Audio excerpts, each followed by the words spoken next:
소설을 쓸 때와 마찬가지로 불특정 다수를 생각하면서 썼는데 그 불특정 다수 중에도 나와 마음이 정서가 잘 통할 것 같은 사람, 내가 이 문장을 쓰면 길게 설명하지 않아도 내가 여기에 담고 싶은 마음을 잘 받아줄 것 같은 사람을 생각하면서 썼습니다. 편지를 써서 봉투에 봉인해서 주는 마음과도 비슷하거든요. 여러분에게 이 책을 선물해드리는 마음으로 산문집을 냈습니다. 이 글에 어떤과 비밀이 많이 들어간대요. 단어가 저도 쓰면서 몰랐는데 책이 나온 다음에 이렇게 그냥 훑어봐도 그렇더라고요. 난 뭔 비밀이 이렇게 많을까? 근데 아무도 궁금해하지 않는 비밀이에요. 네. 그래서 아무도 궁금해하지 않는 비밀이구나 이러면서 봤거든요. 그렇지만 나에겐 의미가 있는 비밀, 나를 쓰는 사람으로 만들어버린 그 비밀, 결국에는 사랑하는 마음인 것 같아요. 책을 읽어보시면 아시겠지만 사랑에는 너무나도 많은 감정이 들어가 있어서 사랑은 미움이기도 하고 오해이기도 하고 착각이기도 하고 질투이기도 하고 서운함, 억울함, 치사함, 외로움, 고통, 모든 것이죠. 사랑이란 단어는 그 모든 것을 껴안고 있어서 그럼에도 불구하고 하는 게 할 수밖에 없는 게 또 사랑이라면 24절기 편지를 쓰는 내내 제가 생각했던 건 아무리 봐도 알 수 없는 사랑이라는 감정인 것 같습니다. 저는 모든 계절을 좋아합니다. 이런 문장을 어느 소설에도 쓴 것 같아요. 이재하 언니에게 이재하가 이런 말을 했던 것 같아요. 여름은 이래서 좋고 가을은 이래서 좋고 겨울은 이래서 좋고 이런 문장을 쓴 기억이 나는데 저 역시 그런 사람이고 그 감각을 잊지 않으려고 노력을 많이 합니다. 그것이 저는 살아있는 감각 같거든요. 하루하루 다른 하늘, 날씨, 비가 오면 비가 오는 게 신기하고 눈이 내리면 눈이 내리는 게 아름답고 오늘 하루 노을이 아름다우면 또 그것대로 좋고 이렇게 저에게 어떤 이 삶의 좋음을 알려주는 주요한 요소인 것 같아요. 날씨와 계절이라는 게. 그리고 같은 날씨와 같은 하루는 단 한 번도 없다는 거, 그거를 늘 생각하려고 하고 있습니다. 언제나 창밖으로 보이는 그 풍경과 산책할 때 바람의 느낌과 온도, 그런 것들이 늘 저를 깨어있게 만들었어요. 편지라는 것은 오직 너에게만 전하는 나의 마음이고 이것은 내가 가지고 있는 게 아니에요. 오직 너에게만 보내는 이 마음을 밀봉해서 그냥 그 상대방에게 주는 거잖아요. 그럼 그 마음은 나에게 없어요. 이제 그 사람에게 가버렸어요.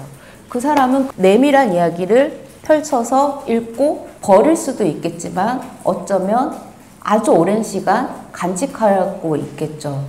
이런 어떤 소통의 방식이 저에게는 너무 애틋하고 상대방을 사랑하는 마음, 존중하는 마음, 아끼는 마음, 상대방에게 나를 전하려는 마음, 이 마음이 몇 장의 편지지와 편지 봉투에 담겨 있다는 생각이 들어서 누군가에게 편지를 쓴다는 행위는 정말 소중한 것 같아요. 선물과도 같은 행위, 그것은 어쩌면 제가 소설을 쓰는 마음과도 비슷한 것 같아요. 저는 소설을 쓸 때도 누구에게도 할 수 없지만 누구에게든 하고 싶은 말을 쓰거든요, 소설에. 그 마음이 또 편지 쓰기와 비슷한 것 같습니다.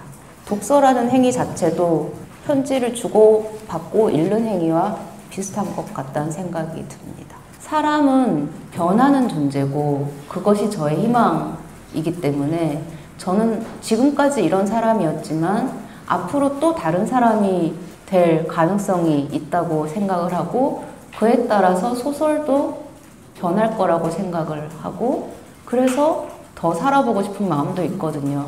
난 앞으로 어떤 사람이 될지 궁금해서 천천히 읽어주시면 좋을 것 같아요.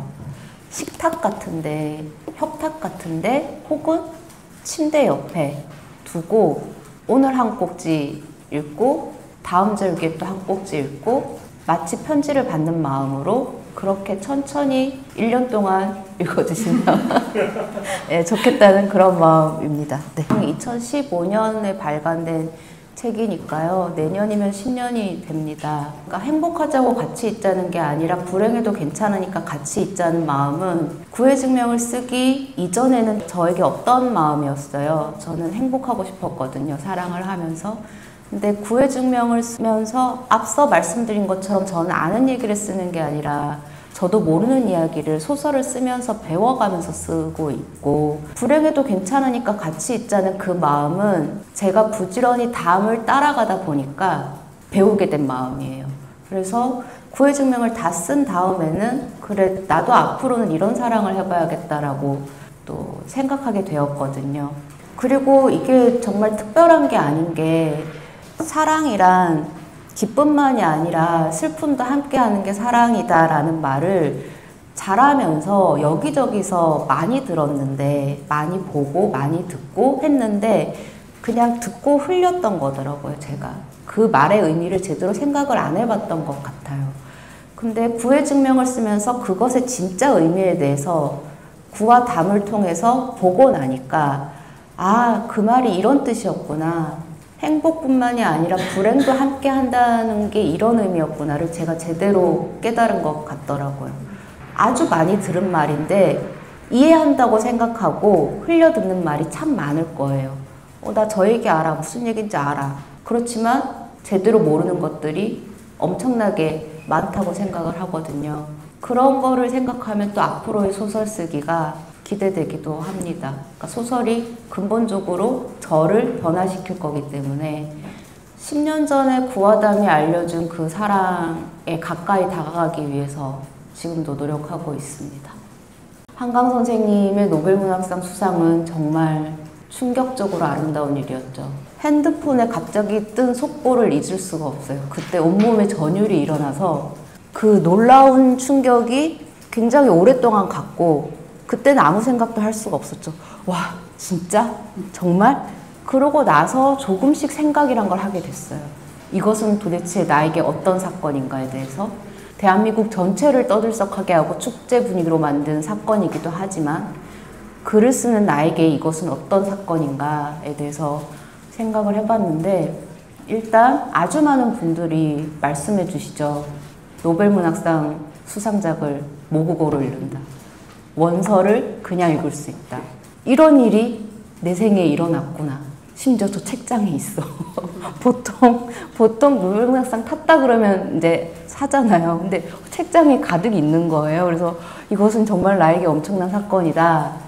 제가 가장 먼저 한 생각은 그거였어요. 그러니까 지역성을 두려워할 필요가 없겠다, 이제부터는. 왜냐하면 한강 선생님이 쓰신 소년이 온다는 광주의 이야기고 작별하지 않는다는 제주의 이야기인데, 어떻게 보면은 한국 사회 내에서도 소외되는, 그리고 때로는 부정당하는 그 역사, 그 지역의 이야기가 전 세계로 나간 거잖아요. 작별하지 않는다에 제주어가 굉장히 많이 나오거든요. 근데 그 제주어가 뭐 각주를 달아서 설명해 주거나 그런 부분도 없어요. 그냥 읽는 사람이 그 맥락에 맞게 제주어를 모르더라도 짐작을 하면서 읽게끔 책을 쓰셨어요. 이 제주어를 다른 나라에서는 어떻게 번역을 했을까? 그 나라에서도 가장 소외된, 가장 낯선 방언으로 번역하지 않았을까? 라는 짐작을 하게 됐고, 이것이 정말 문학의 일이 아닐까? 사람들이 분명히 존재하지만 사람들이 마치 없는 것처럼 두는 대상, 혹은 분명히 있었던 사건인데 사람들이 잊고만 어떤 것들, 그런 것을 다시금 주인공 삼는 게 저는 문학이라고 생각을 하거든요. 분명히 존재하나 주목받지 못하는 어떤 것에 대한 시선, 그 힘을 다시금 또 이번 수상에서 저는 느꼈습니다.